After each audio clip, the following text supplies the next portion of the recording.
Excellencies, distinguished guests, ladies and gentlemen, good morning, and given the context, ohayo gozaimasu. My name is Brian Lee Crowley.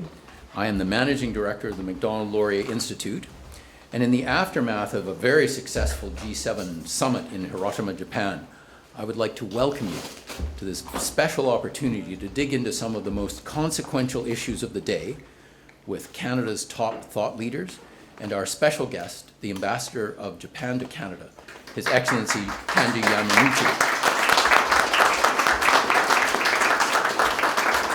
And having mentioned His Excellency and the Embassy, I want to add an extra note of gratitude to the Embassy, which has graciously supported this event and made it possible for you all to be here with us. Ambassador, MLI deeply values our engagement with you and your colleagues and our shared commitment to promoting our country's shared interest in a free and open Indo-Pacific. Thank you. At MLI, we have been fortunate to have a long-standing relationship with our Japanese friends and continue to benefit from their counsel on a rapidly evolving region marked by great opportunities and possibilities, but also by significant threats, dangers, and challenges to the rules-based order. Together, and in tandem with other G7 allies, we can and must meet the challenge of the day as well as prepare for the threats of tomorrow. Ladies and gentlemen, many things bring us together today.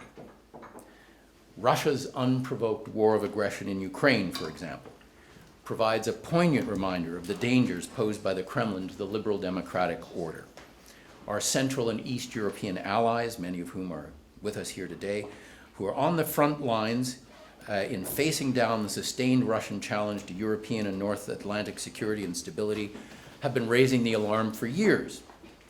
And MLI has been at the forefront of informing Canadians and their leaders about the Russian efforts to subvert our democratic institutions through disinformation and hybrid warfare, as well as the threat posed by Russian revisionism to the rules-based order through our publications, our op-eds, panels, media commentary, and outreach to policymakers. And we're delighted to see, under Japan's leadership at the G7, the world's leading democracies agree to stay in Ukraine as long as it takes, to use the phrase that they used. The powerful symbolism of President Zelensky side by side with the G7 leaders in Hiroshima was not lost on us and should be a stark reminder not only of the pain of war, but also of the hope and unity of determined peoples. On this note, we are delighted to have a representative of the Embassy of Ukraine with us today, and the Embassy and the Ambassador, Yulia Koyalev, continue to be a powerful voice here in Ottawa, reminding us that Ukraine's security is our security. Alongside Russia's aggression in Europe, we also face an increasingly aggressive regime in Beijing, which has shown its determination to pick and choose what it likes from the international rules-based order and ignore the rest when it sees fit. This has led to profound challenges and geostrategic tensions in the Indo-Pacific, with many states, including Japan, staring down a revisionist power that seeks to disrupt the region and its hard-built institutions in order to achieve its interests regardless of the costs. Now, Canada may seem far away from all this, but ladies and gentlemen, we have a front row seat, as we can all see now, exemplified by the blatant interference in our democracy and institutions, China's kidnapping of our citizens, and other actions in pursuit of their policies. Nor are we alone. Our G7 partners also face this challenge and are beginning to show more unity in the face of Beijing's bullying. We at MLI have been a leading voice for a stronger, more capable, more principled Canadian policy against revanchism and revisionism in both Russia and China. And I should note that our adversaries also recognize the importance and the effectiveness of MLI's work. It seems to me every time we have one of these events, I'm able to say that an extra one of our senior fellows has been sanctioned. I believe that Russia has now sanctioned 9 of our senior fellows. It has also labeled the Institute as a whole as undesirable. Imagine that. You are here at an undesirable Institute's event. and they have sought to have our website taken down. We have suffered online attacks on our website and so on, which we are reliably informed seem to originate somewhere to the east. Meanwhile, the Chinese Communist Party has publicly attacked the Institute in its statements, and MLI is thus probably unique amongst Canadian public policy institutions in that it has drawn the ire of both the Kremlin and the Chinese Communist Party for its principled and unwavering stance on human rights, democracy, and in defense of Canadian values of interest and interests. They are clearly paying attention to what we have to say. And we're proud of MLI's work in speaking truth to power and calling out these threats to our societies that we have fought so hard to create over the generations. I'm delighted that we are continuing this important work, and more, of course, needs to be done, and rest assured, more will be done in the months ahead. Now, I'm going to turn the floor over to my friend and colleague, Jonathan Berkshire Miller, who is the director of our Foreign Affairs, National Security, and Defense program here at the Institute, who is going to introduce our keynote speaker and steer the discussion from here. Jonathan.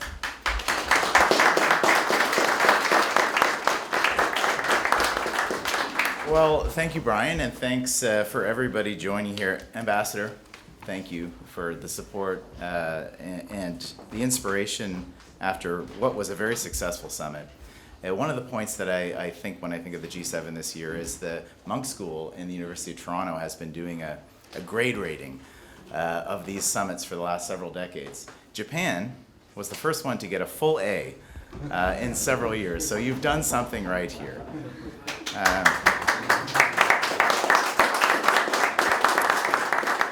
So a couple administrative notes before we get started, before I introduce the ambassador. First of all, today is on the record. So MLI hosts a lot of events that are Chatham House rules. This is not one of them. I think maybe the cameras might have been a hint there. So just keep that in mind with your comments and your questions. The second one is that we've had a slight amendment to the schedule. Unfortunately, one of our planned panelists, Richard Fadden, was ill, so was unable to attend the panel.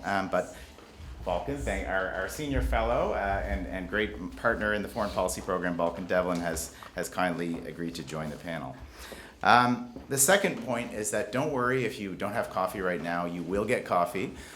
We will take a quick break after Ambassador Yamanouchi's speech and before the panel, which will give you a chance to get a few refreshments. And then at the end of this event, please don't feel that you need to rush out. There's half an hour at the end of this event to mingle and to network with everybody here. Ambassador, you have a long and distinguished CV, and I will not read it all, so my apologies first on that. But I did want to note 2 points. First of all, you had a range of great postings in the United States, of course, and elsewhere. But 2 things really strike me of your background and CV. First of all, Ambassador Yamanouchi arrived in Japan in May of this year. And then very quickly after he arrived, he delivered the Indo-Pacific strategy that we've been waiting for so long in Canada. So your timing of your arrival, I don't think it's coincidental. But seriously, you have been a leading voice in helping to push a more realistic assessment for Canada of the challenges and opportunities in this region. So we thank you for that. The second thing, and those who don't know Ambassador Yamanouchi well, you must go to his residence at some point and hear not just his insights on geopolitics in the region, which are deep and diverse, but also his musical talents. He is an expert guitar player, piano player, and he can also play O Canada. We won't make him do that today, but maybe the next time. We're warming you up at the Macdonald-Laurier Institute, but the next time, Ambassador, we'd love to have you. So, Ambassador, with that being said, we welcome your thoughts on this great G7 summit. As I said, you did get an A on achieving the summit. That being said, we all know there's so many geopolitical headwinds, whether it's Russia's brutal war in Ukraine or some of the challenges in the Indo-Pacific. We welcome your thoughts on this. And then we're going to have you double hitting today, because not only do you have to do a keynote speech, but then you're going to join our panel, and so everyone's going to have a chance to ask some questions to the ambassador. So, Ambassador, please. Okay.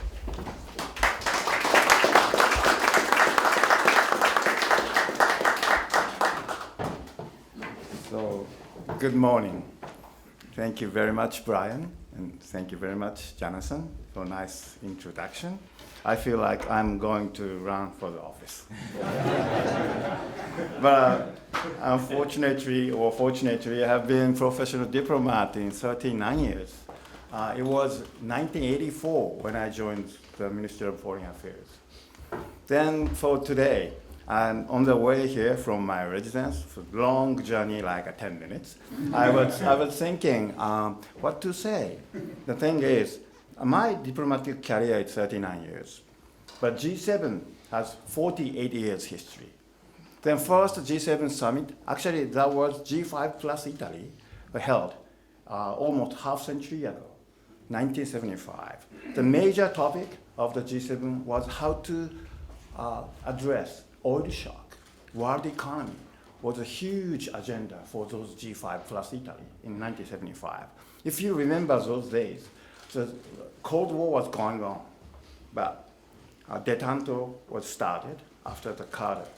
So all those G5 were G6, and later Canada joined, 1976. They talked a lot about world economy. That was the reality of the 1970s, the world. In those days, G7 GDP share of the world was more than 70%, close to 80%. And Cold War was gone, but managed somehow. So the G7 leader talked about world economy. But it changed, 1979, when Russia invaded Afghanistan. So the G7 focus began shifting to the geopolitics, and Cold War was going on. Nuclear capability was very strong, both Soviet side and United States side. So all those G7 meetings in 1980s talked a lot about strategy, the nuclear powers and things like that. Then Cold War ended, 1989, November, the wall collapsed. Then the topic shifted from geopolitics, more like after the Cold War, how to build the international community. So global health or environment became the big topic for G7. Eventually, it became G8. It was Denver Summit, 1997. I was there, so I clearly remember the world was full of hope. Now we mean G7 countries. We had a victory over Cold War. Even Russia joined G7 to G8. So now world became very peace. We had that kind of, now we think that was kind of illusion or the false hope, but we had a hope. In 14 years, up to 2014, then when we saw the true face of Russia, they invaded Ukraine, not Ukraine, Crimea. Then Russia was kicked out from G7, from G8. So we returned to G7. But those 14 years, in Japan, we hosted two G8. One time in Okinawa, one time in Toyako in Hokkaido. I was there both sides, involved with all the G7 and US-Japan relations. Then I hope that at that time I had a hope we can work together for the betterment of the world. That was a kind of the hope we had between 1997 to 2014. Then now we come across the reality of 21st century geopolitics. So in that sense, the summit in Hiroshima reflected today's reality very much. And I would say, I'm very honored and I feel very happy when you said Monk School gave us A. But I would say, I attended many summits in my career. I came to Muskoka, or I came to Halifax in Canada and many other places. But each summit has its own character, its own merit. Each year, G7 leaders came across the reality of each year. Then they tried to come up with the best they could to address those challenges. So that is the secret of their success. But also, my fellow colleagues worked so hard in Japan to organize this Hiroshima summit. So I think always preparation is the most important thing. They say 5P. Perfect preparation prevents poor performances. So that's 5P applies this time. So I really honor all my colleagues, not only Japanese colleagues, but also G7 colleagues to prepare this great summit for today. Then I really think. You have to connect to a Wi-Fi network first. Yes, please. I was wondering, someone asked me a question. Even I didn't finish my homework. But anyway, I'm so happy to hear the Mark A. Then I was thinking, yes, this is a very successful summit. And in any country, most of the countries, they gave a great comment on the achievement of this Hiroshima summit, great 3 days. And I was thinking, what makes Hiroshima very special? What makes Hiroshima summit successful? I came up with 5 points, so I would like to mention each of those very shortly because time is running out. And the first element I would say is the great unity and solidarity of G7 leaders. It was very clear, if I choose one word, the solidarity of G7. Because we have United Nations in New York. More than 190 countries participated there. But because of those too many, no, not too many, but those each country has one voice. And the veto power was provided to Russia and China. So practically it is very difficult for them to come up with a very tough decision, especially when it comes to the Security Council. That means sometimes it is very difficult for United Nations to address certain key issues. That is a reality. So G7 can play a significant role to come up with all those voices together with G7 countries. Used to have the 75% GDP, but even today, G7 counts slightly less than 50% of the world's GDP. That means we have influence. We need to exercise this influence to lead the international community. So the unity is so important. Then the one voice, if I choose one set of a phrase for the unity of G7, today's G7 is the rule of law. That is a key word. So we never accept, we always oppose and counter any attempts to change the status quo by utilizing force or intimidation. That's the key message from Hiroshima. So that is element number one I would like to express. The element number two of the success of Hiroshima is the venue of Hiroshima. Everybody knows the meaning and the connotation of Hiroshima.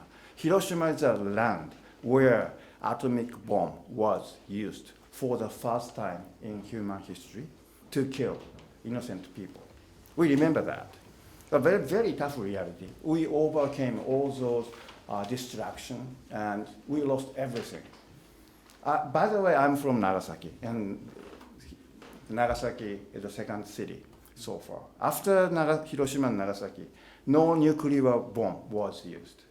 We have to pay respect to this reality of 78 years. So the Hiroshima means a lot.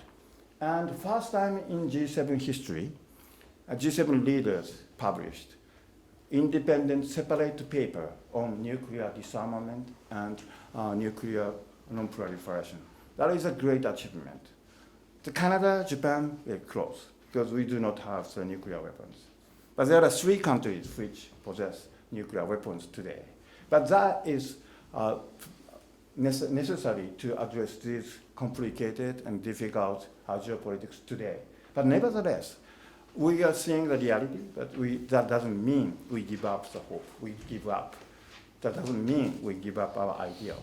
So it is very important for G7 leaders come together to produce the paper which address this nuclear disarmament and nuclear non-proliferation. So it's amazing, amazing thing. And also, the venue of Hiroshima means all those G7 leaders had a chance to see the actual remains of the destruction. They met victims who still survive today. Seeing is believing. Everybody read or everybody saw the pictures. But if you go there, you feel something. never, never again. I think that is a clear message from Hiroshima. And that is a clear lesson we had learned from the World War II. So Hiroshima is a very special element for the success of this year's summit. Number 3, this is not order of the significance, just by the coincidence, but the third element I would like to express today is Ukraine. Because the war on Ukraine started last year. Our colleague in Germany last year addressed very seriously what we inherited from the Germany's leadership. Then, just Jonathan, you just mentioned, Brian mentioned, and President Zelensky came to Hiroshima in person. It was not easy because this is very sensitive and complicated situation, but he decided to show up. So actually, in 3 days, G7 leaders had 9 sessions plus one side event. All those 10 different kind of set of agendas. Ukraine is the only agenda we discussed twice. Day first, G7 leaders talked about Ukraine, how to address this situation. We cannot afford to lose this battle.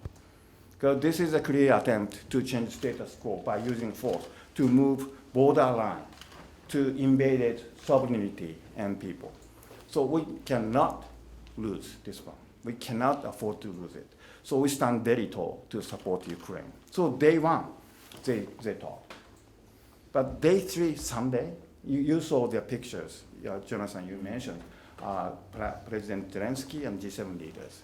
And actually, President Zelensky and Prime Minister Kishida, 2 shots, was also pictured.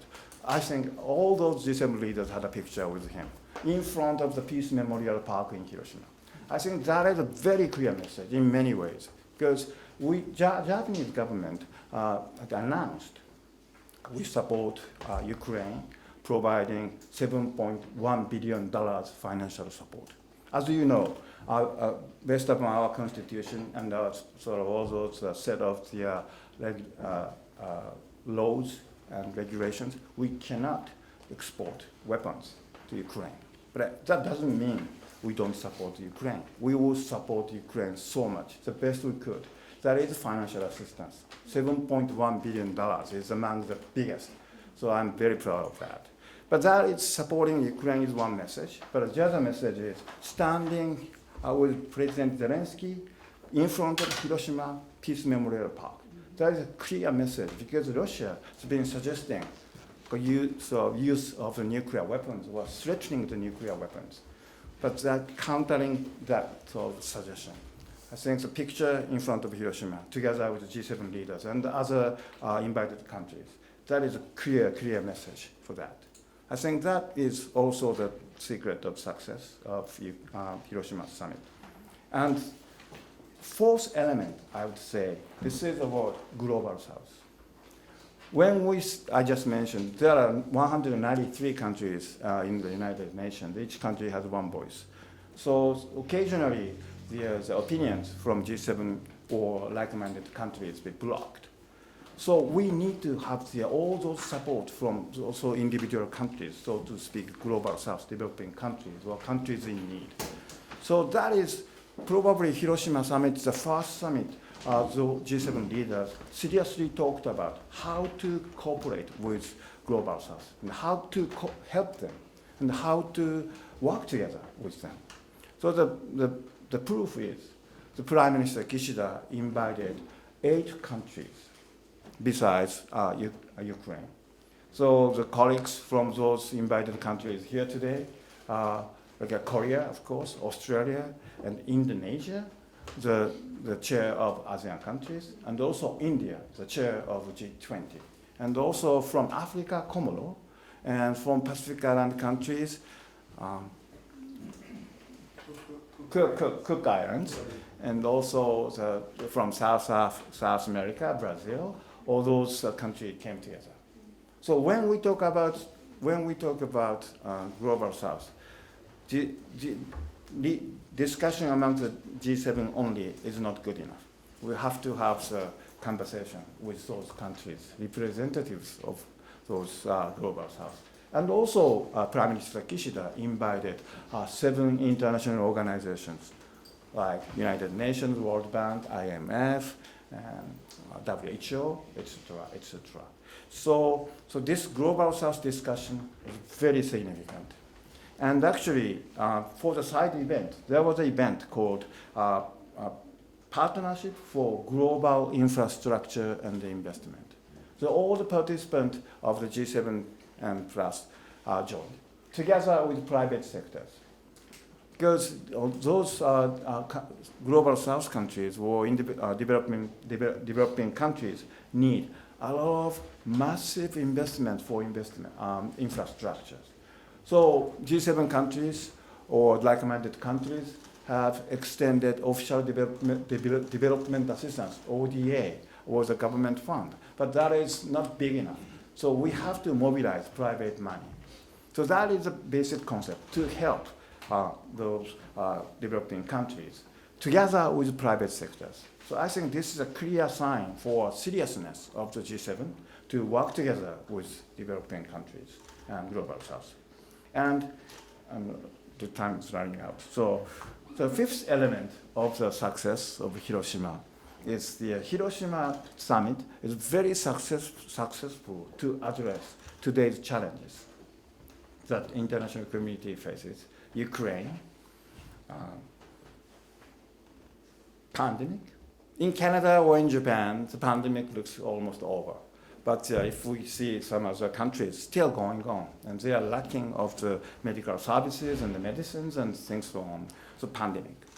And global warming, this is a very serious matter. Now every country has committed carbon neutral by 2050.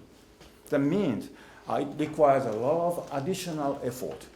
We need to change our lifestyle. We need to change the rule of game for politics and businesses, and so this requires a lot of things in global warming. And also, we see the enormous impact of high tech, like AI. We are living in a free world. Freedom is very important. But sometimes certain people who had a bad mind utilize those high tech for the bad purposes, and because of the freedom, those false information can prevail. If in the totalitarian nations, those things cannot happen because the power can control opinions. No freedom there. But because of the freedom, we have to face those difficulties of AI or quantum computing. And G7 leaders, in the first time, they seriously talked about how to address those high-tech impacts. So, and also, I just mentioned 9 sessions. Those G7 leaders, together with the invitees, talked a lot about, say, gender issues, or global health and development, many sort of items which have challenged to today's society. So in that sense, G7 is a great venue to address those today's challenges. And if you see G7 the papers, a lot of papers. Single most important paper after the Hiroshima is the leaders' communique, which includes 66 paragraphs. Each one of those address those items, together with 5 separate papers, AI or Hiroshima, nuclear disarmament, and all those 5 different papers. That is a crystallization of the very insightful and thorough discussion among the G7 leaders.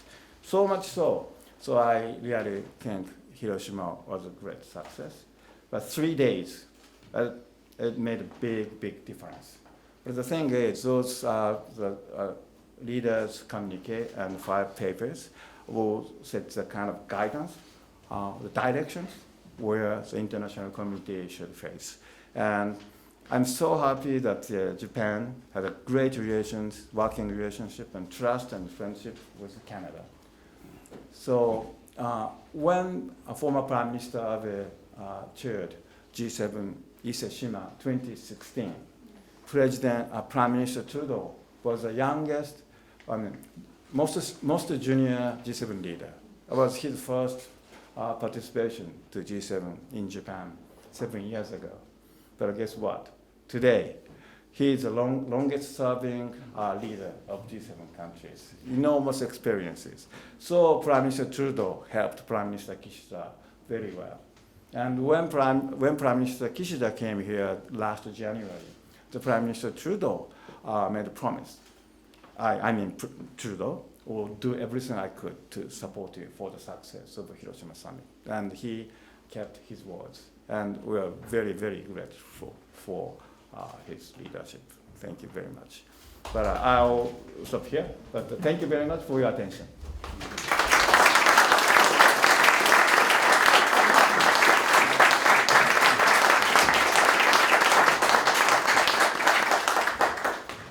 Well, thank you, Ambassador. That's a great speech, and I think you've showed why Japan got the A in the summit. That being said, I should warn you that MLI, we do have a lot of strict teachers and former teachers and current teachers, so you might get some tough questions when it comes to the panel on some of the different issues that you mentioned. We will break for a coffee, but before doing that, I just wanted to make a couple comments on your speech, Ambassador. The first thing I think was the power of Hiroshima itself. Those who have been to Hiroshima, I think, know that it's a powerful experience. And often the city is associated with the word peace, which I think is fair. But I think of two other words that are very apt for the current situation we find ourselves geostrategically, and that is resilience and determination. So I think that the symbolism from this summit was very important. And the second thing I'm glad that you mentioned was the partners, because we have a lot of them in the room, and I will not list every country here, but I do thank many of the partners that have shown up for this engagement, but also for the G7. I think you're right that as important as it is for us to have these discussions within our group in the G7, we do need to engage the broader community, and I think you did a successful job of that. So with that being said, we will take a very quick break, probably about 5 to 10 minutes. Just get yourself a quick coffee. Make sure to come back here. We'll get the panelists mic'd up now, and then we'll commence the panel. So thank you, Ambassador.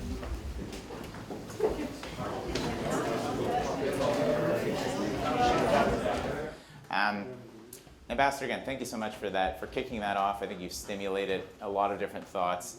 And to join you now, we have a couple of great panelists. First of all, I'm going to go from the end here. Balkan Devlin, who is no stranger to most in this room, is a senior fellow here with Macdonald-Laurier Institute and leads our transatlantic program, and is also the partner in all things I do in the foreign policy program. So it's great to have you, Balkan. Thank you. Thanks. Second, Renee, and this is one of the nice things about coming to an event like this is you get sneak previews for things that are not yet official. And Renee, I hope you don't mind me abusing this time to say that she will become a senior fellow at the Macdonald-Laurier Institute, and also has a distinguished background as a senior advisor and chief of staff to 3 former ministers of defense. So we know she will give us the real sauce today on several of these issues.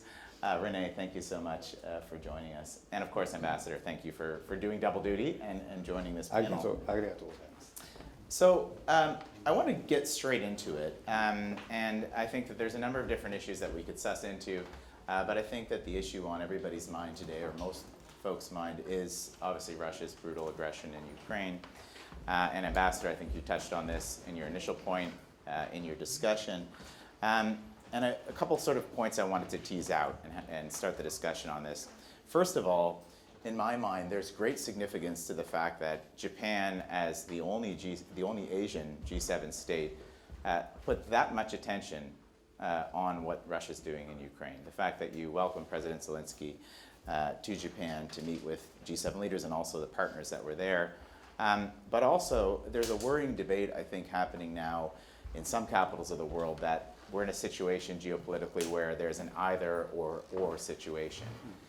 We all know that the rise of China and some of the challenges and coercive behaviors that China's taken in the Indo-Pacific is also a prime concern. And I think we've seen this debate especially happen in Washington, D.C. in the United States, that do we have the capacity to deal both with a rising China and also a revanchist Russia? My answer is yes, we have to. We have no other choice. But I think it was great that Japan took that sort of leadership to look at both of those issues and say it's not an either or. But to tease this a little bit further, and maybe Balkan, I'll start with you on this, is how do we connect? You know, the ambassador mentioned in his opening comments that we cannot lose. that we have to support Ukraine to the end. And I would fully endorse and agree with that. But how do we connect some of the movements in the G7, some of the positive directions, such as on the fighter jets, on the F-16, et cetera? How do we connect that to the broader engagement, such as the Vilnius summit that's coming up now in Lithuania? There's a lot of expectation, a lot of hopes. We hope that they get met. As an anecdote, I was recently in Estonia last week, and the discussion on the Vilnius summit and the gaps on the expectations of security guarantees to Ukraine, I think are still relatively significant.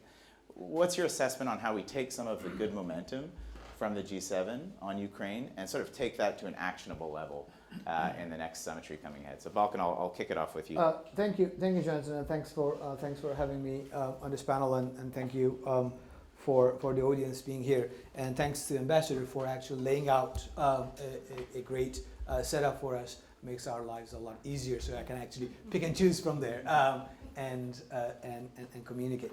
Maybe a couple of things are important. I think, as Ambassador pointed out, we cannot lose, but it is also important to remind our allies and partners, not only within G7, but more broadly, that supporting Ukraine is not charity; it's self-interest. That is extremely important to remember, right? So we're not engaging in some goodwill action. It is in the enlightened self-interest of the democratic world to support Ukraine and ensure that it actually wins, right? So it's not only about ending the war, it's about Ukraine winning. And people complain about we don't have a definition of victory. We do. It is Ukraine taking back its internationally recognized borders, having 1991 borders back, and Russia being kicked out.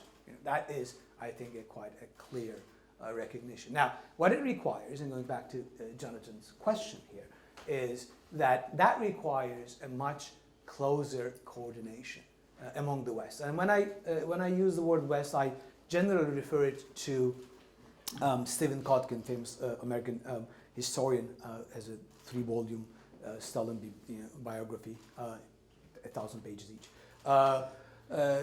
Defines the West as a set of institutions and values and not a geographic location, right? So he famously says that Russia is European but not Western, Japan is not European but Western, right? So we have to think about, when we talk about the West, is a set of institutions that privileges the rule of law, of democracy, of human rights, of private property, of free markets, and those countries that actually advocate and implement these are part of the West. So we have to coordinate much better across the West, and that has multiple elements, and G7 is definitely one of them. NATO is sort of the more the Atlantic, North Atlantic, North America, Europe component of it as a political military alliance. But G7 is definitely an important forum in which these broader collective West and its partners can cooperate and coordinate.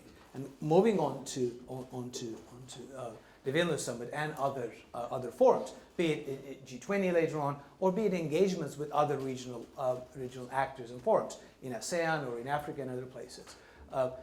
The coordination and the ability to speak with one voice is going to be key. G7 collectively has may not have the economic weight that it did after the Second World War, but it in pure GDP terms it is still a little less than 50%. But more importantly, it has the lead when it comes to key technologies that will be the key driver of economic growth and prosperity in the coming decades, which means it is a very important forum for setting standards, setting what will be the structure of the forthcoming international economy, and has the leverage when it comes to dealing with authoritarian regimes such as Russia and China. So we have to be much more coordinated, and this will be my sort of last point before turning it back to Jonathan, that the communique, which is I think about 19,000 words, that came out of the G7 summit, touches upon several issues. But one of the things that I think is important and highlighted, that it is slowly getting together to deal with economic coercion, and we'll come to that in a minute.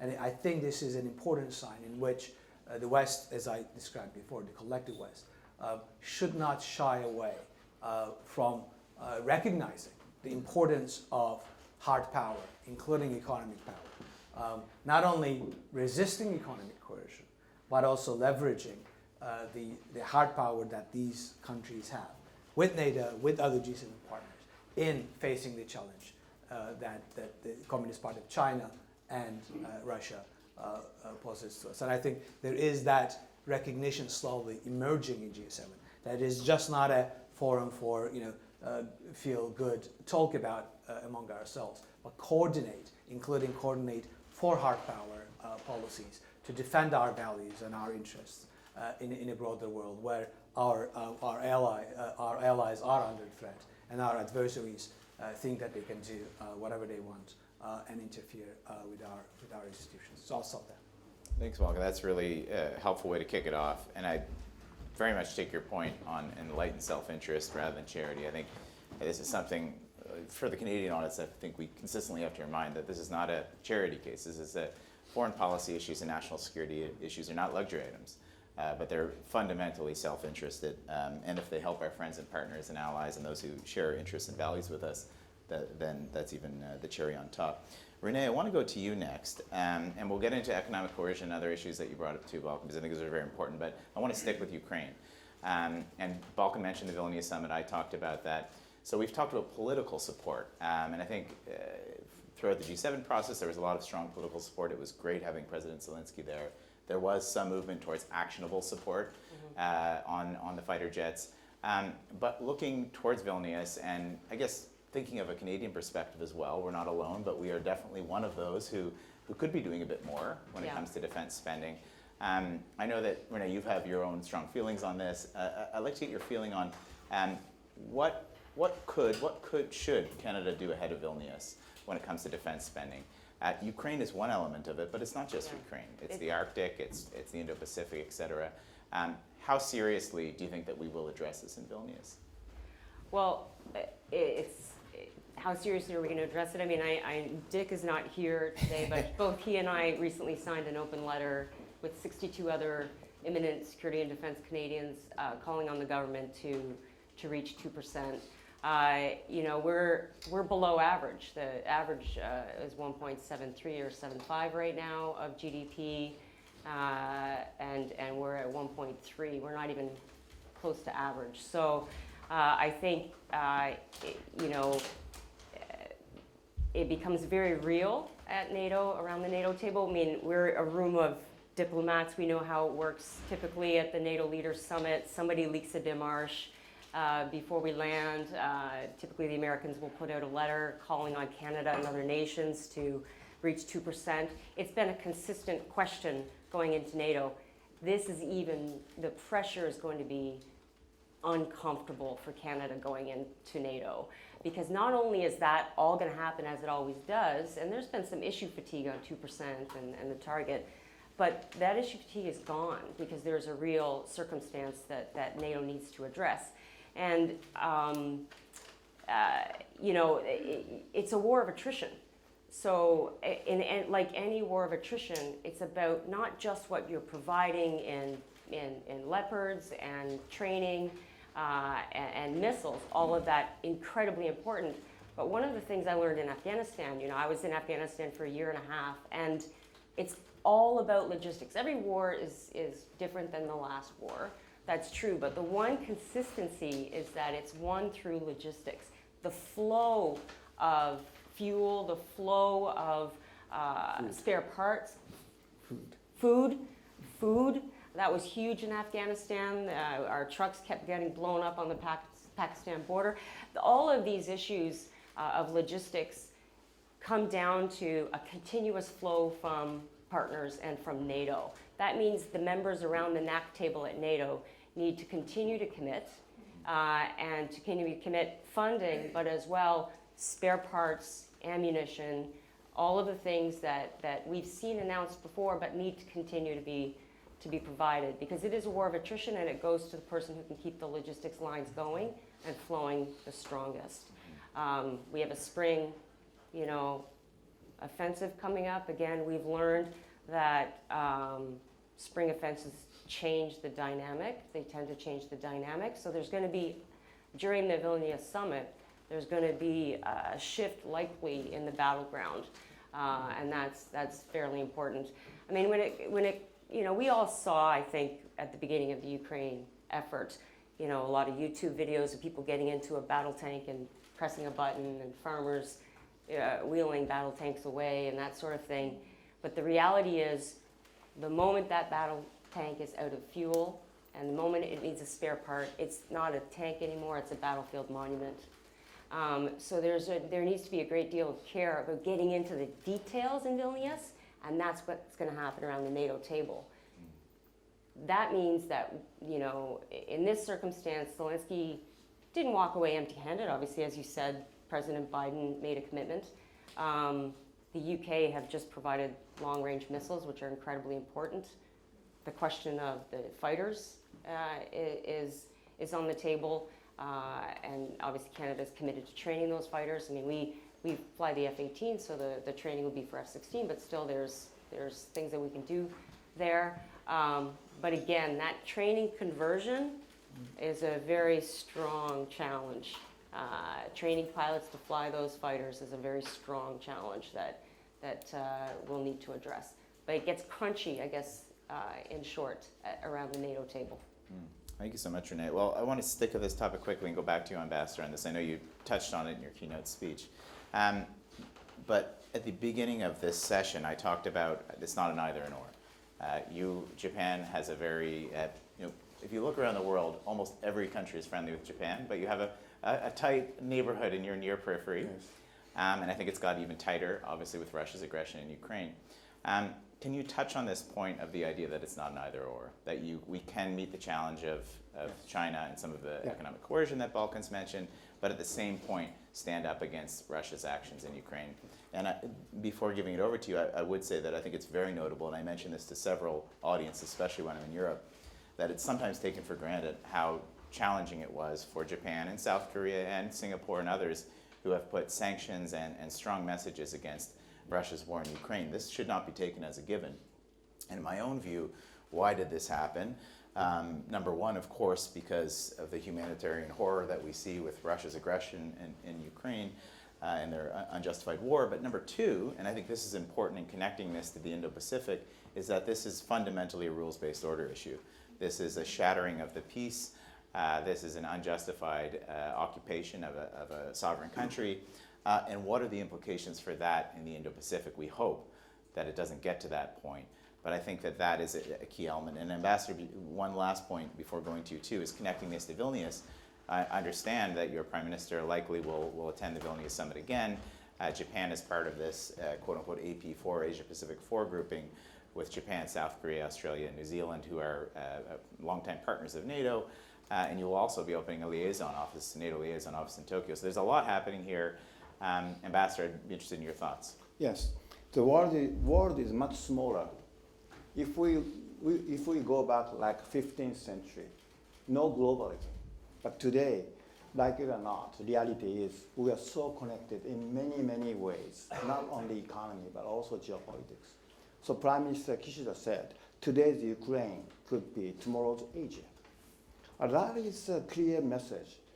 Then the Japanese Prime Minister or the Korean President participating in the NATO's leaders meeting. That is a clear message. Already the geopolitics in Asia and Europe is connected in many ways.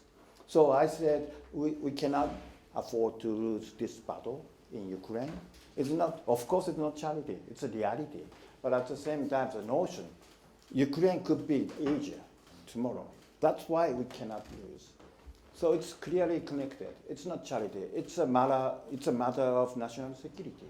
And I always believe necessity is a mother of success. Because we feel this is necessary for us to help Ukraine. That's why we're doing. And in Japanese part, we're trying to provide biggest financial support for that. And at the same time, say, if you see our national defense budget, we also have a kind of practice about slightly above 1% of GDP, but which is fairly big, so $50 billion annual defense spending. It's one of the biggest. But the Japanese people are peace-loving people, and after the World War II, people were very sort of cautious against the defense budget. But now, last year, Prime Minister Kishida made a big decision to increase our defense budget up to double in 5 years. So this year, we've been spending, it depends on the foreign exchange rate, about $50 billion. But in 5 years, we'll spend more than $100 billion annually. That is one of the biggest military spending in the world. It's not to invade any other countries. That is necessary for us to show our clear determination to protect rule of law. We will protect our sovereignty together with our allies and like-minded countries. So the Japanese people now support this. That means people see the reality and geopolitics surrounding Japan. We are very fortunate that surrounded by very friendly nations. It's North Korea, Russia, China. Now, we try to make friendship with them, but at the same time, sometimes goodwill is not always prevailed by its own. We have to show our sort of strengths. So that's the sort of things. So one of the things that diplomats shouldn't do is to preach. So I should not tell your country should do this or do that, should do this or should not do that. I wouldn't say that, but I just want to share our experience, our own. Well, Japanese defense spending was about 1%, but because of the necessity to address this reality, the Japanese people now accept and actually support this effort. And so in that sense, I'm very much interested in seeing the Canadian opinion poll. According to the latest one, more than 64% of Canadian people support the defense budget increase. Because that is people begin to realize the difficulties and seriousness and the complicatedness of the world. So I think we will see. And we really appreciate the Canadian commitment, not only to Ukraine, but also to Indo-Pacific. So the U.S. have simultaneously dispatched 2 frigates to the power of Japan to address North Korea and others. And out of 5 frigates in Pacific Ocean, you send 2 frigates to surrounding Japan area. When you have 5 frigates, usually one is repair or sort of renovation. One is for practice. The one is readiness for emergency. You have other 2. These 2 are so far away from Canada, but you dispatch to Asia. I think that is a clear commitment to engage with Indo-Pacific. And I think that is a great sign. And I really hope that now defense policy, which was, previous one was 2017. Today's reality is very different from 2017. So I do understand that the review is going on together with the defense program. And I do hope that the Canadian people support that. You know, if I may add to that, you know, it's very true that there's been a bit of to believe I think it's the Nanos poll that you're referencing, to believe that, I hope it's true. But it is, when I read that poll, I thought, is this real? Because consistently, defense spending, whether it's partisan proprietary numbers or public polls, has been at 15th or 16th of concerns for Canadians. You know, it's the last budget, it was dental over defense. That was a clear message. But, you know, when it changes on the numbers is when something happens in the world. In other words, quite, you know, specific to the data. If something happens in the world, we support defense spending when we need it. The problem with that is that flashpoints are this timeline, procurement and defense spending, and getting what you need to address those flashpoints have a much longer lead timeline, and too long, frankly, as we all know. So, you know, my hope is, and one of the things that Canada, I think, you know, to your point about being in the neighborhood that you're in, you know, a lot of Canadians, I think, have felt comfortable under the security umbrella that America provides, that the United States provides.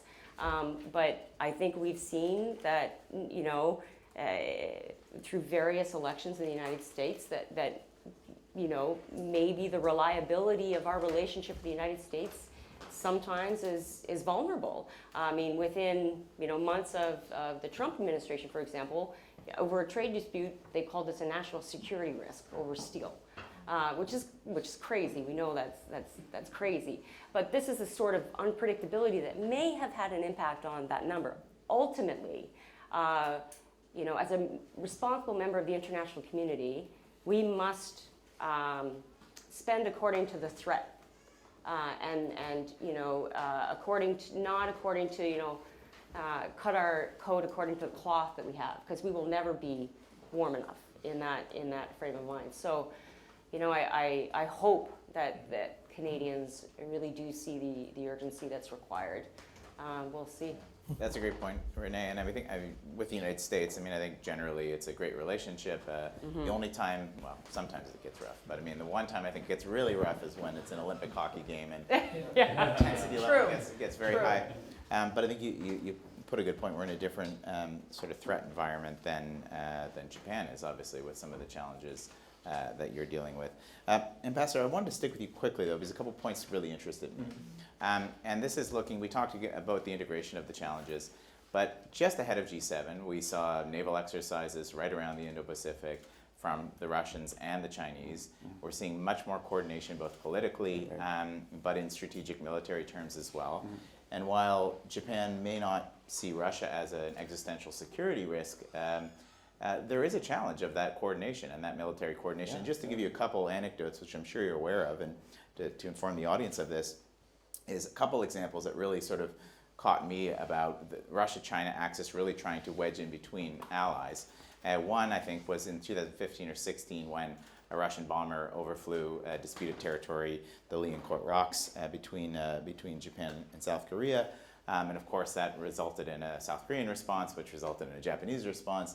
And from my mindset, the functionality of doing that was precisely to wedge in between U.S. allies.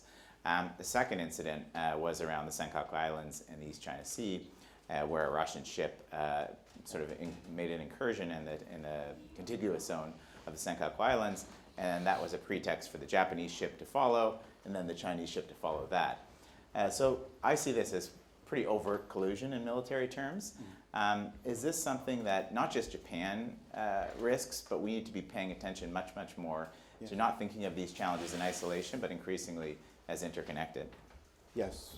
So what you just said is we need to prepare. We need to show our determination. We need to show our readiness to address those things. And that is very clear. So we carefully watch what they're doing. And some people describe the cooperation between Russia and China as probably marriage of convenience.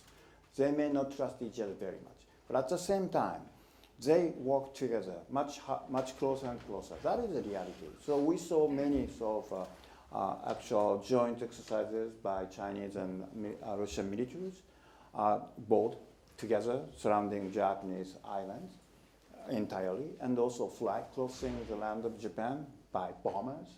And also those China and Russian joint exercises are coming to Alaska or very closer to Canada, in Arctic Ocean too.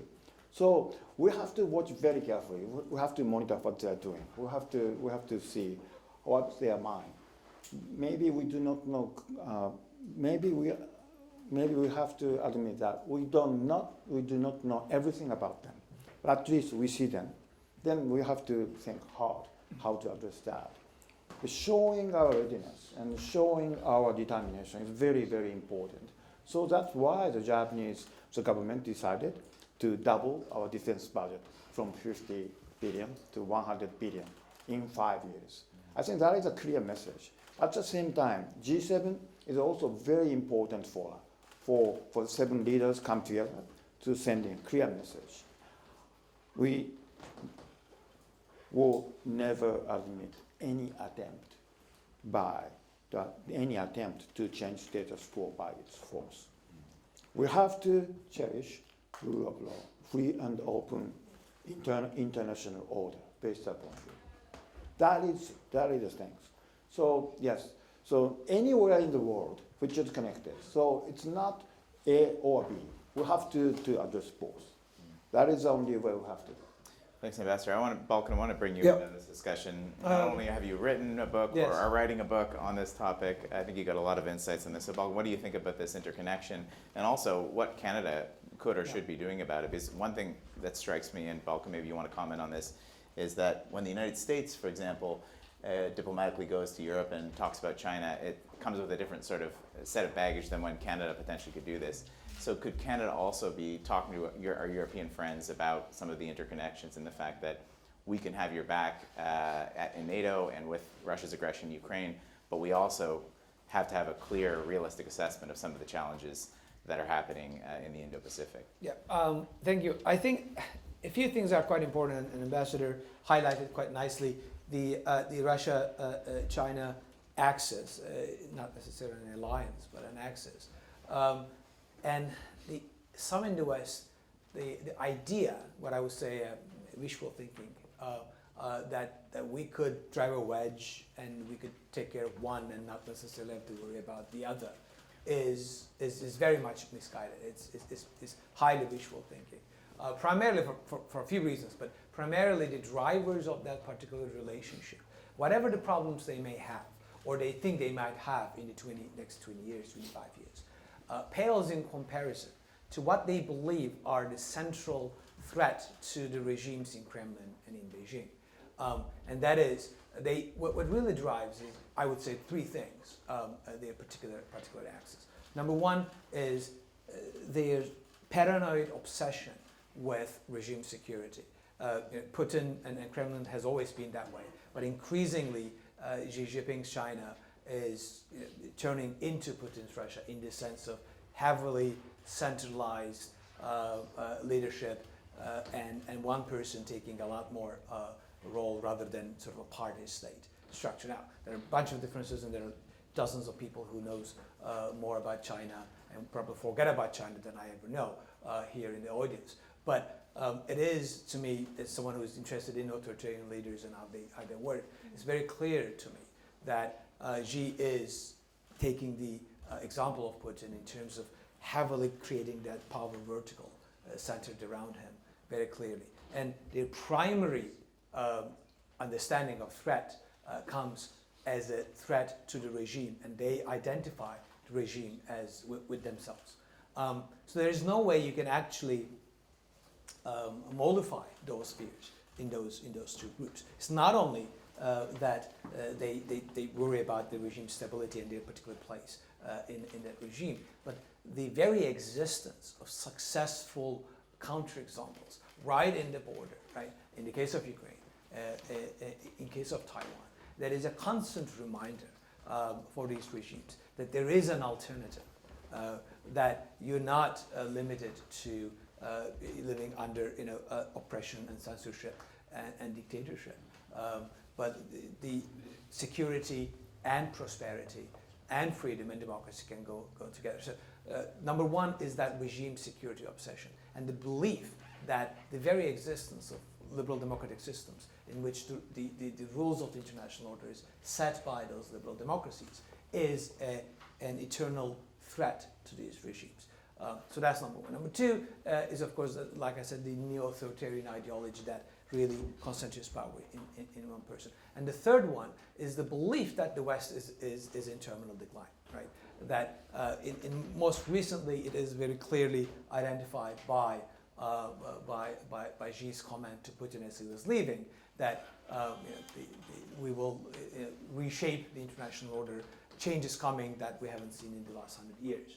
Debate. They believe that the West is in terminal decline and that they can actually speed up that decline and shape the world. Right. So three things that really shape how they view the international order with a particular understanding of sovereignty, what I call animal farm understanding of sovereignty from George Orwell's novel. Right. Everyone is sovereign, but some are more sovereign than the others. And that is most clearly in Putin, but increasingly in Xi's worldview as well. So when you combine those things, what really unites them and what they believe how the system works and what they think their security is, any attempts to drive a wedge between those countries and trying to hope that we can deal with one and can ignore the other is basically wishful thinking. What we need to, this is going to be my last point, what we really need to figure out is that this axis is here to stay for the foreseeable future, and that we have to coordinate in the West, across North America, across Europe, across Indo-Pacific with our partners and allies, in order to understand and react and leverage our strengths here, be it increasing Canadian contributions to European security, enabling our American allies to focus more on the Pacific, etc. We need to coordinate much better by recognizing that these two front challenges are connected, are targeted to the broader international order, and we need to be able to maintain and push back in a coordinated manner. Thanks, Balkan. That's a good sort of segue, because thank you for that. But I do want to pivot a little bit on this, because you mentioned the work that NATO needs to do, the work that G7 obviously is doing on this. But I use this quote that I think many are familiar with the Indian Foreign Secretary made this last year, actually at the conference we're going to next week, Yes. Balkan in Europe, about the war in Ukraine, and we don't have to agree with it, but basically there's a perception of the 40 plus NATO G7 affiliated countries, and then there's 140 other countries of the world who have different interpretations. And Jaishankar mentioned that European conflicts obviously are global conflicts, and everyone expects it to be a global conflict, but anything else outside is regional. Yeah. We don't have to agree with his assessment. We all understand in this room the importance of Ukraine internationally. But to your point about supporting Ukraine being enlightened self-interest, not charity, how do we get to the point of engaging with the global South? And I think Ambassador Yamanochi mentioned this, and I think it was one of the strong points of the G7 Hiroshima summit was all of the partners in the room there.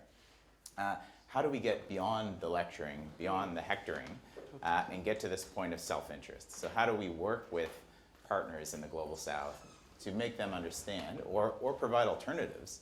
And I think there's many examples of this, for example, on Belt and Road Initiative.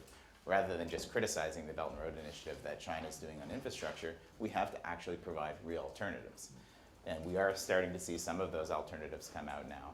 But I wanted to sort of prod you on that, and then maybe come back to the Ambassador and Renee on this same question, and then we'll open it up to questions. But I fully agree with everything you've said, but how do we engage with everyone outside of the NATO plus G7 plus circle?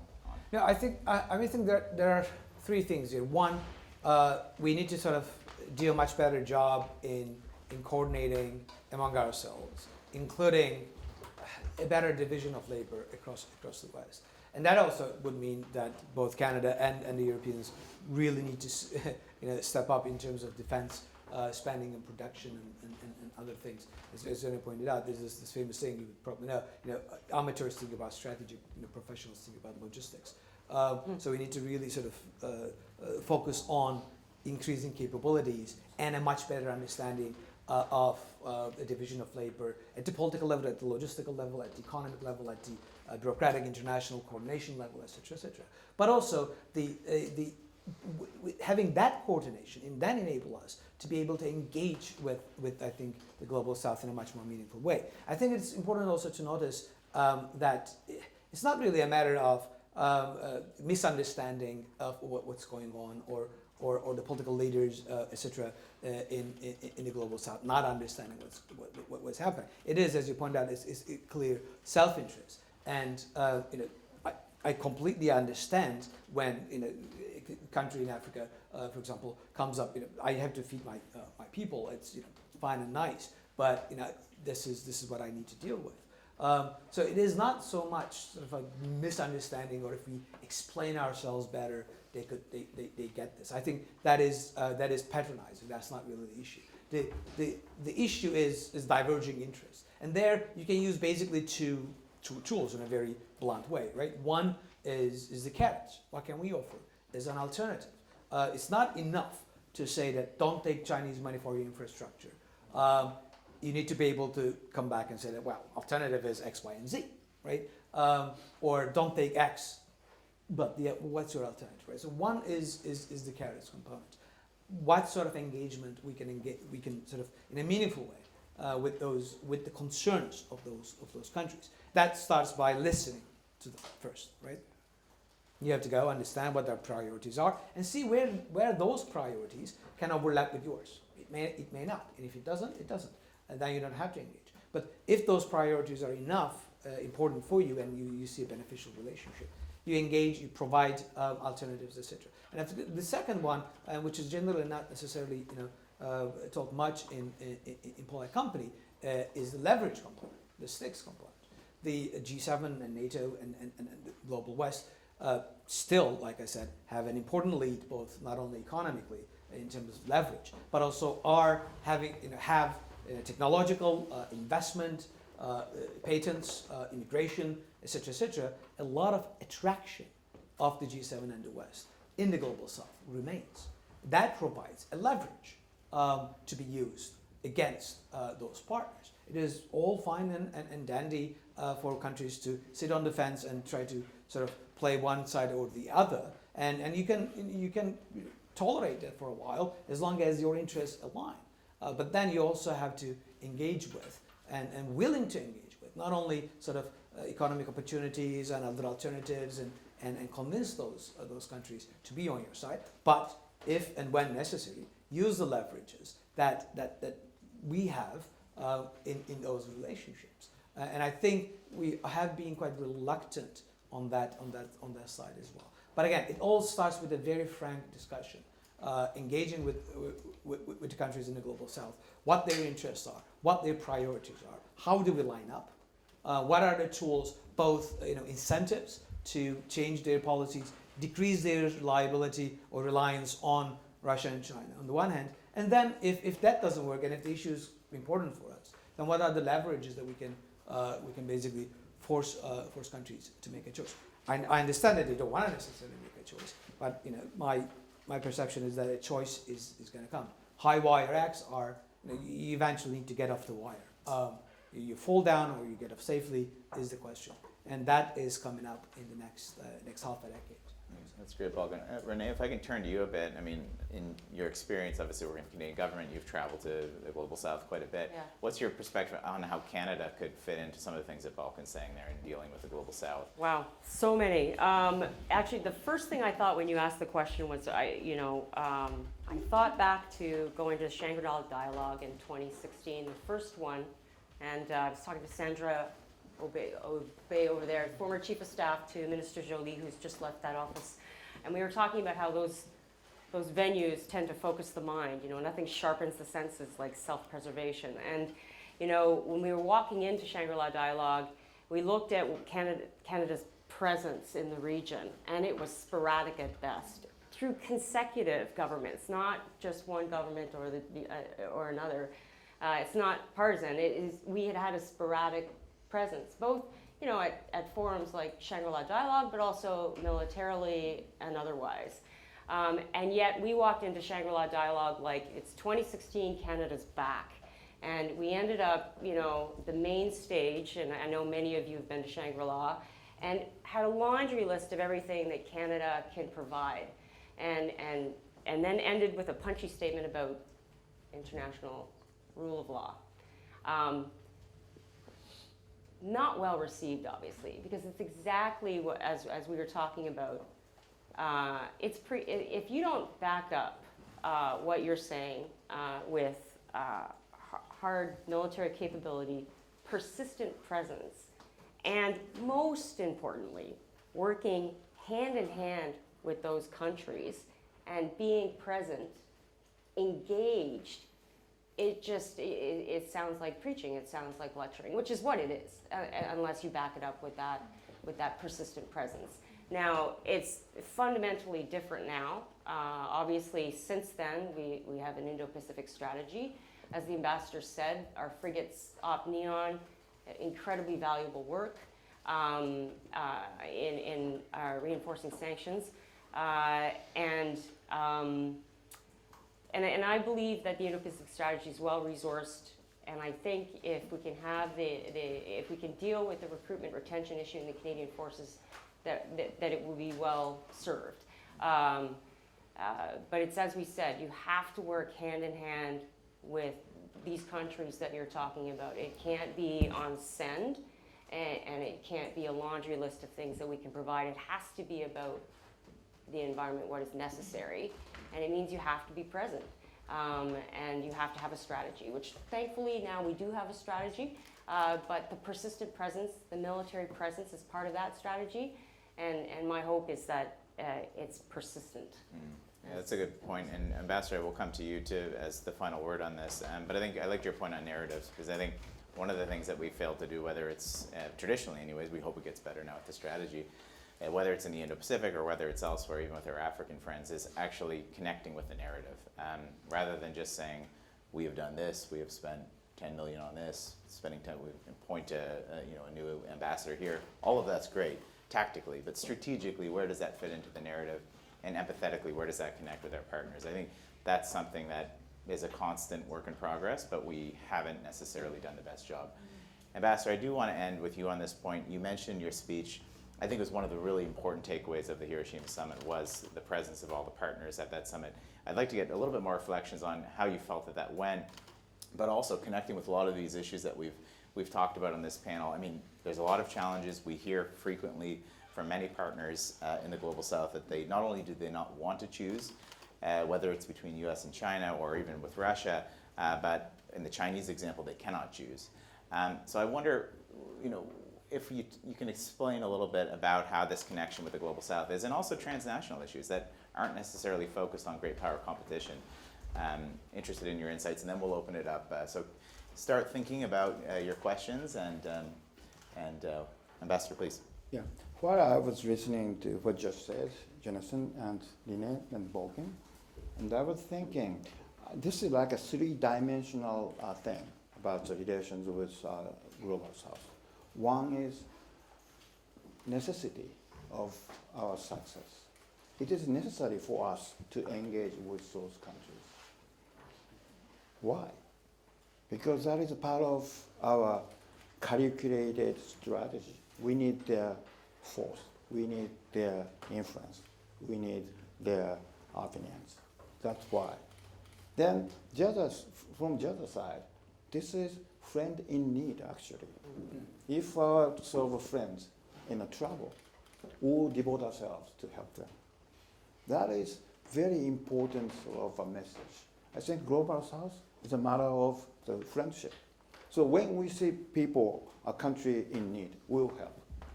Friend in need is friend in need. That is a very important aspect. But of course, it's the country-to-country, nation-to-nation relations, not individual friendship. So there are a lot of politics and economics and all those strategies and calculations. But after all, at the end of the day, friend in need is a friend in need. Then we have better communication, we have better trust, we have better respect each other, then we can work together for the betterment of the world. That's what it is. So, but word is words. So just word means almost nothing. So there, for example, this Hiroshima I just mentioned, a partnership for global infrastructure and investment. And this is a joint project by the G7 leaders. But Japan is really believe the collaboration with Global South makes a big difference in the future. So together with the private fund, the Japanese government private fund committed in 5 years, $65 billion for helping infrastructure investment in developing countries. That is one of the commitment of us. So I think the friend in need is a key word for that. Then we can cultivate joint strategy, joint sort of undertakings to make things better. Okay, thank you, Ambassador, and thank you to the panelists. I think we got through a lot. We didn't get through everything. It was a 60,000 word communique, or 60,000 plus. There's a lot of issues I know that are, I'm sure, on the mind. Taiwan, economic coercion. There's so many different things that we could get into. AI, which you mentioned in your speech. But I will leave it to the audience to determine what interests you the most. Darius, I know that you, the Ambassador of Lithuania, maybe we'll start with you. Please, feel free. And I just introduced you, but please introduce yourself before. Okay, so Darius Kusevičius, Ambassador of Lithuania, and thank you really great honor to participate in this discussion and to congratulate you, Ambassador, in person on really extremely successful G7 summit. And you know, when you were talking about friends in need, I think the most important part of this was word friends. And I think UN General Assembly votes on Ukraine, recent resolutions, they clearly show that almost all the world is standing with Ukraine. And of course, not all of them are able or in a position with the current relations to other countries to be vocal on the things, but the whole world is watching, and depending on the end of this war, we will set the precedent for all the future happenings in the world. Therefore, I think strong stance of Japan, of G7 and other like-minded countries is extremely important here. With regard to Ukraine, we being a neighboring country to Russia, to Belarus, our understanding is very simple. We cannot stop somewhere in the middle. We did it so many times. It just doesn't work. We use different vocabularies, we, the West and the Russians. If we try to be diplomatic, they just don't get it. They don't understand it. They think that we are weak. The only way to stop the disasters in Europe is to push them away and to help Ukraine to win this war. Because, you know, I won't be naming, but there is a list of countries being next in our region. And it's only if we talk about Russia and Russian aggressive imperialistic behavior. If we take other actors around the world, they are looking and watching what the Western society will allow Russians to do. Which means that the best time to invest into more safe, more secure world is today.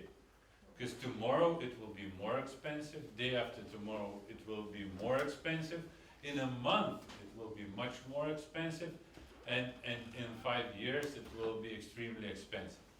Lithuania again had some challenges and still have some challenges with one of the biggest countries in Asia Pacific, Indo-Pacific, but our example I think again shows that everything can be done. Not in a one day, but we should stand up for our beliefs and start working. And you know, with recent opening of embassies, with reshaping our economic relations with Indo-Pacific partners, I think we are moving there. And yes, Ukraine is a thing to do now, to focus, to concentrate, and to find the solutions out of it by helping Ukraine to win. But Indo-Pacific, Global South, is longer-term things where not only strategies but also implementation. And you know, paradoxically, Canada is one of the richest countries in many ways in the world, which could be delivering, in my understanding, much more. You know, simple example, potash. Top 3 producer in the world, and somehow, you know, most of the partners in Global South depend on Belarusian and Russian potash, where all the capabilities are here. Critical resources, again, it's here. But it was always easier and cheaper to do it other way around. And this doesn't change in one day, and but my understanding is that, you know, by working on a daily basis, we could de-risk our relations with non-reliable partners and be much more independent and much better friends with Global South. Okay. I have no questions. I just Okay. wanted to thank and to say everything what I was thinking Yeah. while listening to you. Sorry. No, Darius, that was great. I mean, I think you highlighted a lot of interesting things. Thank you for that reflection. Daniel, Ambassador, please, and question would be preferred, and a short question, please. I will be short. Yes, so I will complement what Darius just said, comments. One point, I think I would like to thank Japan. So what Ambassador Kanji, the way you sum up the 5 points, 5-point views of Ambassador Kanji helped me better to understand the result of G7 summit in Hiroshima, better than some beautiful newspapers. So congratulations, Ambassador Kanji. 5 points. I would like to go to the 4th point, and you also mentioned about the Global South.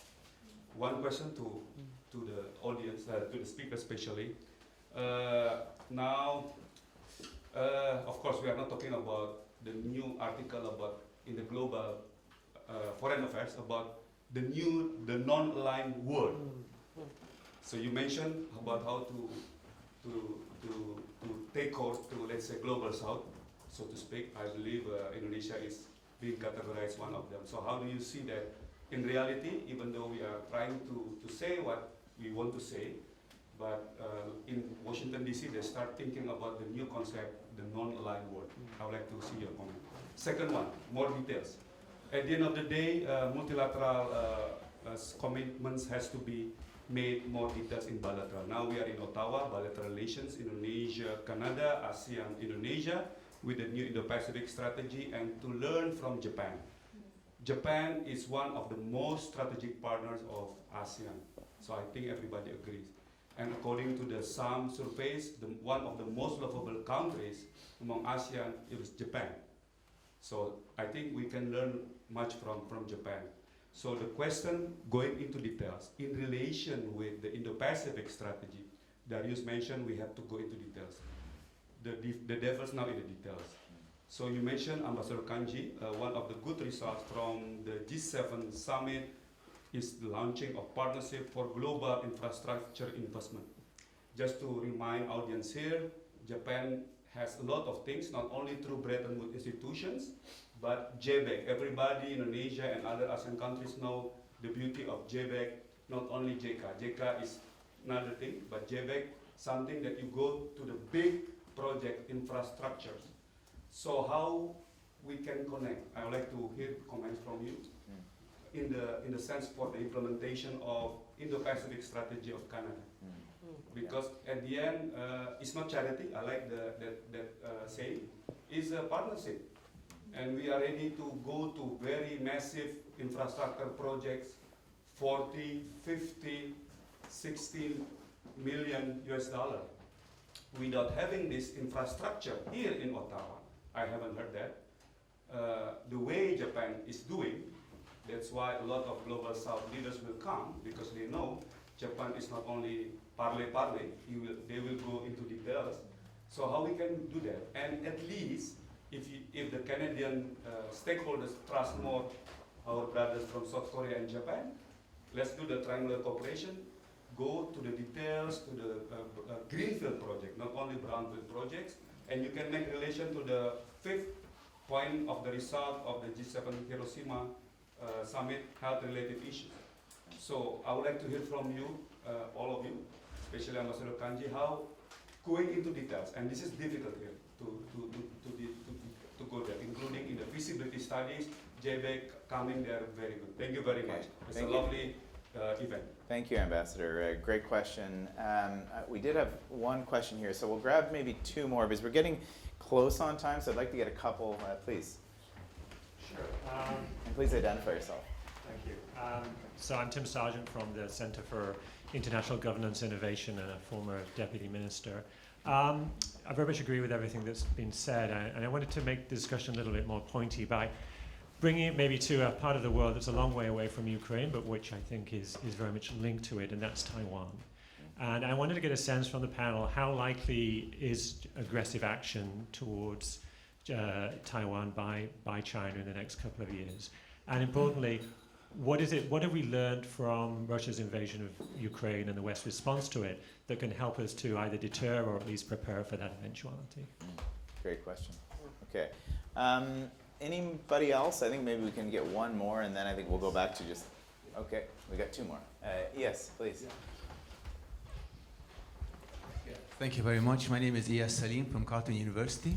I would like to ask Ambassador Yamauchi, what role is Japan playing in shaping the competition between China and the US in Northeast Asia? How would you describe the role of Japan in influencing the competition between the US and China? And how would you assess the Japanese public attitude towards this competition? Is there a gap between the Japanese government role and the Japanese public attitude? Okay, that's a great question. And one last one. And just one last question to the panelists. Considering the war in the Ukraine right now and ongoing on, how do you feel about the prospect of a nuclear confrontation? Okay, that's a sobering question, but a good one. So Alex, I think you're going to be my last question. And sorry for bundling all these together, but that will be the final round, and then we'll break for refreshments. Alex D'Alma, excuse me, a senior fellow here at the Macdonald-Laurier Institute. We didn't talk about trade very much. I mean, Japan has been a big mover, I would think, geostrategically on the free and open Indo-Pacific concept. I always like to ask questions about the U.S. So the U.S., in terms of its posture on CPTPP, and it doesn't look like it's that open on trade and pushing the frontiers on trade in the Indo-Pacific. How serious is that a problem for our approach in the Indo-Pacific? I'll direct that to the ambassador. Thank you. Great question. Okay, so a laundry list of stuff here, guys, and Ambassador, I think. So we can pick and choose. Yeah. Yeah, you can pick and choose. Ambassador, I think you've been probably picked on the most. You've got a lot of questions here on Taiwan, trade, but we will save you to the end for the final comment. Balkan, if I can go to you first, there was a question there on the threat of nuclear escalation, obviously in Ukraine, and feel free if you'd like to comment on any of the other questions as well. Let me just make three quick comments on three different questions. On the nuclear one, something I wrote about and thought about. One of my sort of interests is on probabilistic forecasting when it comes to geopolitical events. The bottom line is I see the risk very, very, very low. Very low by meaning 1% or so, which is not significantly different than what the background rate is when it comes to nuclear war. There are several reasons which we can't really sort of go into detail here, but there's no real preparation for it in either side. There is no political or military gain for Vladimir Putin to do so. He's a guy who is obsessed with his personal security, sits 30 feet away from people. You don't necessarily get onto the nuclear escalation ladder if you're that obsessed about your presence. Russia has multiple other ways of escalating before going to nuclear level. I can't see the Chinese being particularly happy by sort of breaking the taboo of tactical nuclear weapons being used on the battlefield while their nuclear arsenal is minimal, although they are significantly increasing. I don't think they would like to see their own navies and ports being nuked by the United States. If it comes to that, if we get to the point of nuclear weapon use is normalized, etc. So there's a bunch of reasons I think that this is very, very, very unlikely. We see Vladimir Putin escalating in multiple other ways without crossing that threshold. It is much more about scaremongering on the other side. And last point on this one is that the question I ask people who think that the nuclear escalation risk is high or very high, I generally ask them, so when are you moving to New Zealand or Patagonia? If you think, anywhere, if you think there is a 10% chance that we could engage in a nuclear war, why are you here? Quite literally, if you think this will be over in 2 years, pack up everything, move to a place in the southern hemisphere. New Zealand is probably going to be fine in a global nuclear war, and ride it out. So if you're not, well then you are not really actually telling your true beliefs about the likelihood. On very quickly on the non-alignment component, and I know we have other speakers who know much more than I do. I think it's not a particularly useful term. I don't see it as there's no, unlike 1960s, for example, or 70s, I cannot really see that ideological commitment and cohesion that would make it as sort of a non-aligned as a movement component coming back. To me, it's much more about individual states that have different interests, relations to Russia and China on different levels, on different domains, on different sectors, that try to chart a way in a world that is increasingly polarized and will be bipolar forthcoming. I mean, I think they see it. The train is coming.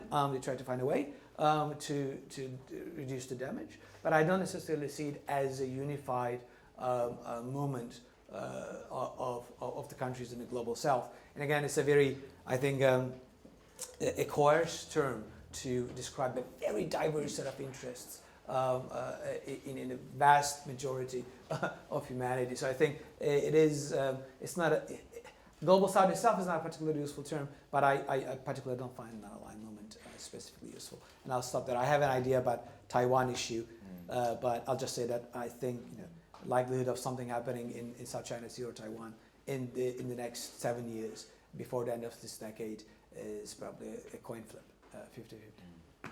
Okay, Renee, and not to pick on you, but there was a question there on the Indo-Pacific strategy as well as Taiwan. Yeah, so to that, on Global South and Indo-Pacific strategy, and particularly development, I could not agree with you more. And you know, in Canada, we used to have sort of the diplomacy, the 3Ds, diplomacy, development, defense. And we've kind of gotten out of practice talking about how important development is. It tends to be a reciprocal agency, or now it's no longer CETA, it's part of foreign affairs, it's got a junior minister, not a senior minister. But the fact remains that it is incredibly important as it relates to the Global South and strategic depth in those countries, and as partners, not as charity. Again, you know, I didn't really talk about the Global South before I talked about presence in the region. But as it relates to the Global South and the question of non-alignment, now we don't, you know, I agree. I don't think it's healthy to, you know, to start talking about people who are not declaring their allegiance. And it kind of goes to the great power competition, the competition side of that. But there's no question that the interests of the Global South are important, and it comes down to engagement and development spending, and not just government development spending, but as you said, private, and how important that is. So that's what I would say about Global South. Violently in agreement with you, and you, Ambassador. On nuclear threat, I hope Balkan is right, and I know the popular feeling now is that it's a low risk, and I agree with that. But I can't help but think about an op-ed that Vladimir Putin wrote in the New York Times in 2015 or 16. Now, books are written about how you can't take what Vladimir Putin says seriously. I cannot believe the New York Times printed that op-ed. What he was doing was trying to compel President Obama not to engage in Syria. And one of his arguments at the end, his fifth argument, was that when nations don't dialogue, and when they have nothing else to lose, and they're weakened, they will resort to nuclear tactics. That is a clear expression of projection on his part. My fear is that in a war of attrition, where, you know, is a weakened Putin a more reckless Putin, is my question. I think indicators that Balkan talk about, especially escalating in other ways, when we stop seeing Russia escalate in other ways, in a weird way, that's almost a counterintuitive indicator that maybe we got to get a little bit more nervous about other threats, like nuclear tactics, nuclear tactical weapon. But again, I think it's low risk. My hope is that it's low risk. But you know, books written about how Vladimir Putin is unpredictable. That's great. Thanks, Renee. Ambassador, I'm going to give you the last word. there's lots to comment on, but Taiwan wasn't touched on yet, so I'm interested in your perspectives on this, and obviously Yeah. it was mentioned several times in the communique, as well as issues of great power competition, trade was another question. I'll let you choose. I will not choose. I try to address all the questions. At least I will try. So regarding a nuclear sort of, not crisis, but the prediction, I will not predict. But I know what we have to do today. Because we have to send a clear message. Because at least 77 years after the Hiroshima and Nagasaki, no nuclear weapon was used. This is great, great history. So we need to continue this one. So that we have to work together. We have to send clear messages. All those G7 leaders and also invited countries' leaders and leaders of the international organization met with all the victims living today, and also they saw all the photographs, documentations, and remains of the devastation. So that is sending clear messages. So we continue to send the messages. We will not give up. Never again. So it might be interesting to read what in his mind in Putin. We don't know at the end of the day, but we know what we have to do. So we will continue to do that. That is the best way to prevent this sort of worst nightmare. So that is the answer to that question. And also regarding TPP, I'm so glad that you mentioned TPP. I was assistant minister for economic affairs when the Japanese Diet approved the TPP twice. First version was with the United States. The second version was without the United States. We had many questions. So I really think that Japan is a kind of a champion for promoting the free trade agreement.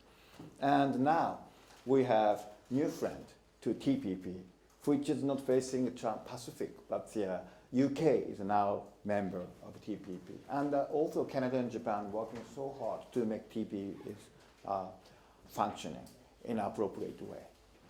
And this network is not just for free trade, but also this is a kind of a symbol of our shared values: human rights, democracy, and commitment to the free trade, and also the market economy. So they're very important. But as I just mentioned outside my speech, G7 is always addressing today's significant challenges. So in the 70s, they talked a lot about trade. But this year, yes, TPP is very important, and free trade is important, and it is stipulated in the communique, but there are many other issues. So media is always focusing like a flashpoint, but that doesn't mean TPP is not important. Free trade is not important. This is very, very important. This is the basis for the free and open in the Pacific. So we'll work together with Canadian friends and Australian friends. And also we have many friends here who may not be the member yet, but yeah, hopefully. And regarding the China, you asked, and I think in communique, it clearly says that we want China to become a responsible member of the international community so that we will communicate. But we will stand very tall, and we will be tough wherever China is doing something wrong in our eyes. So we will send a message to that. So if you ask a question about the government's policy and the people, and it is very interesting. If I ask a question to 10 different people about China, business people may see the bright side of China, 1.4 billion people market, second biggest market of the world. But if we ask a question, say NGO advocate for human rights, for them, China is something very, very bad. China should respect the human rights. And if we ask a question, if you ask a question about the military to the military expert, it may not be clear enemy, but it's very serious concerns and a possibly future enemy. So the thing is, we see the very different faces in China. But one thing for sure is, when we have to be very clear that this is okay, but this is red line. So we're sending very clear messages. And that is basically written in the communique and agreed upon by many leaders. I mean, all G7 leaders and many others. And also, the one thing for sure is world is sometimes empty, so we have to show our determination, our readiness in action. That's very important. For our cases, we have a very close communication with the United States and over China, among other things. So I think that is a very important thing. So I do believe Japan and Canada is now entering to the new chapter of our cooperation. So, and on China, of course, Canada and Japan have a very close communication. And so regarding the Taiwan, I think I should have mentioned the Taiwan Straits. If you read carefully in this communique, the clearly stipulated about one paragraph about Taiwan. The G7 stand was Taiwan. And we really think the peace Taiwan Straits is so critical. And this is a great example of we oppose to any attempt to change status quo by force. So this is a very clear message among G7, the world. And I do think it is very important to see what's going on inside China. Now China has been experiencing a new sort of a chapter of their history. The single person at the third term, and doesn't look like there's opposition too much. So we have to know what's really going on in China. Xi Jinping, the economy and politics, that is one thing. The second thing is, it's very important to have communication with like-minded countries together with Taiwan. What we can do, what's going on. And third thing is, I just mentioned the China part. We have to show our preparedness. We have to show our determination, not just words, but in action. For Japanese cases, we just announced, and we will increase our defense budget up to twice in 5 years. And I think that is a part of a very strong message for that. And this is a very sensitive one, but today's Ukraine might be tomorrow's Taiwan. So bearing that in mind, we will do our best to make sure that peace be maintained. And that's the Taiwan Straits. And so I'm sorry to be the last, but the Daniel, your question, I think that this is very important. But to me, the Canada is historically and geographically has a closer relations with Atlantic Ocean and the European countries in its history. But first time in its history, the Canadian government issued strategy for Indo-Pacific. That means a lot. I think this strategy itself means a lot. It's a game changer. But in the eyes of Asian countries, the strategy, the word is not good enough. You have to show the actual action. I think that is starting. But in its strategy, it said $24 billion in 4 years. It's clear messages. And the other day, I had a pleasure to meet with Minister Sargent for the International Economic Cooperation. And he is so eager to work together with us to start the joint undertakings to fulfill the commitment of Indo-Pacific strategy to help countries in need in Asia and Indo-Pacific area. I think that is a clear sign, very strong political leadership here. And talking about Japan, together with Japan and Indonesia has very special relations. We do have bilateral economic free trade agreement. And also Indonesia and Japan is a part of the Japan ASEAN free trade agreement. And also Japan and Indonesia is a member of the regional RCEP, Regional Comprehensive Economic Partnership. So 3 layers of free trade. So you don't have to worry about anything about the Japanese commitment in both the investment and free trade. And on top of that, the Prime Minister Kishida is very eager to mobilize private funding for the infrastructure investment in developing countries. I just repeatedly mentioned this partnership for global investment and initiative, investment in infrastructure and investment. I think that is a clear sign. And I think that Prime Minister Trudeau was there. So I just mentioned that Minister Sargent is very eager. and Minister In is also traveling to Asia together with Canadian companies. And also Prime Minister Trudeau was there every discussion in Hiroshima. So I trust that Canada will do its action down the road. But thank you very much. I hope I responded to every question. You did very thoroughly and.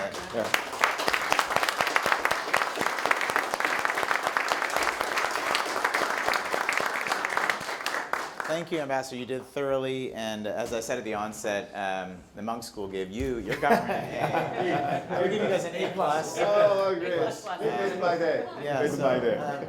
So quickly before closing, so many powerful points, and I won't add on to them. But on this discussion of Taiwan and Indo-Pacific security and connecting this with our earlier discussions about Russia's aggression in Ukraine, I harken back to Brian's initial comment where he said, Ukraine's security is our security.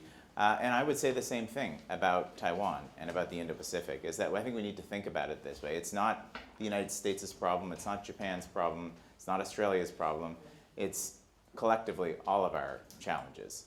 And the second thing I would say, it's not a problem too, it's a partner. And we have to make sure that it doesn't become a problem. So let's break for coffee. The last thing I want to thank you so much for the panel, and of course to the Embassy of Japan for their support. The Macdonald-Laurier Institute is a registered charity. It would not be possible, Ambassador, without the kind support that you and so many other partners here in this room provide to us. So thank you so much. Enjoy the networking. You can interrogate them with more questions over coffee. And enjoy the rest of your day.